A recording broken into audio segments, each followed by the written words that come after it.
आपण पाहताय कोल्हापूर संकेत लाईव्ह, प्रत्येक घडामोडीचा अचूक संकेत।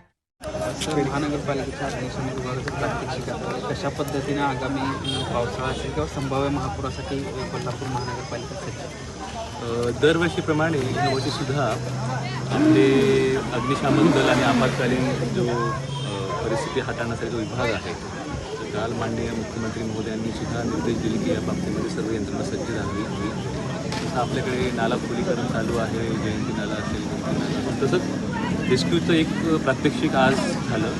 त्या ठिकाणी महापालिकेकडे 3 छोट्या अग्निशमन, एका मोठ्या अग्निशमन व्हेकल्स आणि जवळपास 14 रेस्क्यू बोट्स, या ज्या इमर्जन्सी आपण जे सेव्ह करतो त्या 3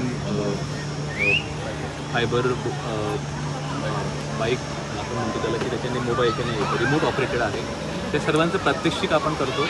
आणि फायर ब्रिगेड विभागाचं जे काही तयारी आहे त्या तयारीचा आढावा घेण्यासाठी आम्ही सर्व लोक आलो होतो। मला असं वाटतं की कोल्हापुरामध्ये 2019 आणि 2021ला जी परिस्थिती झाली होती त्याचा एक अनुभव सर्वच कोल्हापूरवासियांना आहे। त्याच्यापासून कशा पद्धतीने आपण प्रिव्हेंटिव्ह मेजर्स घेऊ शकतो, सेफ्टी मेजर्स घेऊ शकतो, त्याचं ओव्हरऑल डेमॉन्स्ट्रेशन आज या पंचगंगा घाटावरती झालं। संपूर्ण महाराष्ट्रातील वेगवान घडामोडी व बातम्यांसाठी कोल्हापूर संकेत लाईव्ह न्यूजला सबस्क्राईब करा आणि बेल आयकॉन प्रेस करा।